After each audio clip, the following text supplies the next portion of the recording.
week I made fig preserves, which by itself it's simply delicious. But since I already made it, I also wanted to make this fig cake. Also, in this video, I'm going to show you how to top it off with this delicious condensed milk glaze.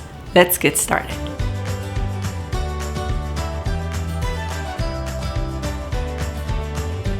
Always get in the habit of prepping your cake pans or any other utensils you'll be using when baking. In this case, I am using a bundt cake pan and oil spray. I add a little bit of all-purpose flour and start spreading it all over the pan. With gentle taps, I make sure to cover every corner. Then, over the garbage can, flip the pan to remove any excess flour. Set it aside and preheat your oven to 350 Fahrenheit degrees. In a medium bowl, add the flour, salt, and baking powder. Whisk for a few seconds until everything is well combined. Bring a second bowl and add the butter. Butter should also be at room temperature. Add the brown sugar. I realized one of my ingredients wasn't ready, the figs. I remove the syrup they have been sitting in to get them as dry as possible. Cut them in half, then in half again, and into medium-sized pieces. Set them aside, and now we're ready to cream the butter with the sugar. Start mixing at medium speed until everything is fully combined. This might take about 1 or 2 minutes. I even saved a bit of the mixture on a spoon to show you the before and after of creaming this mixture. Then increase the speed and keep mixing until you've creamed the mixture. This will take about 5 to 7 minutes. Stop the hand mixer from time to time and scrape the bottom of the bowl with the spatula and make sure everything is well mixed. Continue creaming until your mixture looks like mine. By using the creaming method, you have incorporated air into the mixture, which makes it lighter in color, creamier in texture, and helps this fig cake come out fluffy and delicious.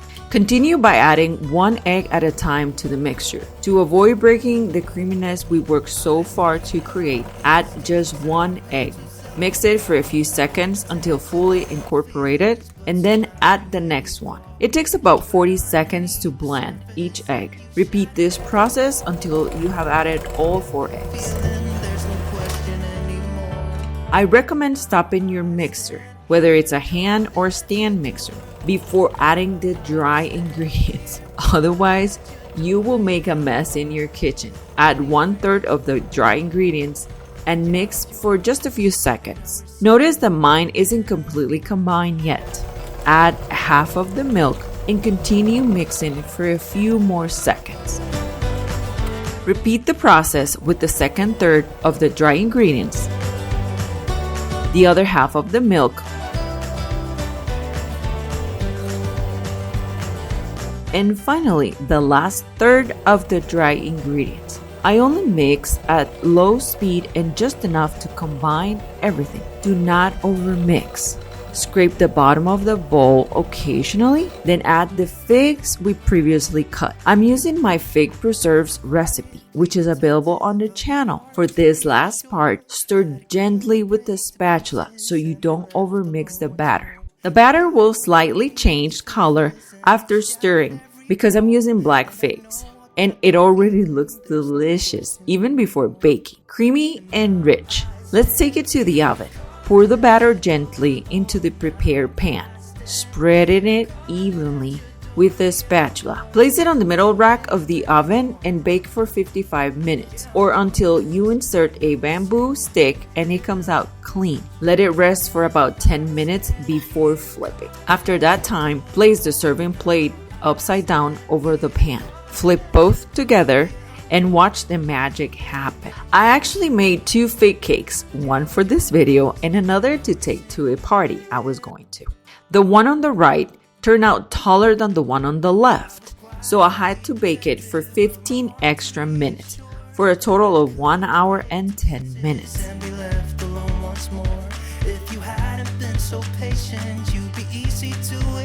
Add the condensed milk to a small pot along with the heavy cream, butter, and vanilla extract.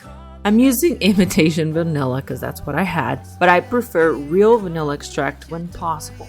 Over medium heat, start cooking the glaze. First, the butter will melt. Then the mixture will begin to thicken. This usually takes from 5 to 10 minutes. Keep stirring and test the thickness by lifting the spatula and letting the glaze drip down. Once removed from heat, it will continue to thicken as it cools. When it reaches the consistency you like, start pouring it over your baked cake. It will slowly drip down the sides, creating that beautiful glossy effect that's both delicious and pretty. I think mine came out just a little thicker than I wanted, but I can smooth it out with a spoon, making sure to cover every spot. For decorations, I like adding pieces of figs on top.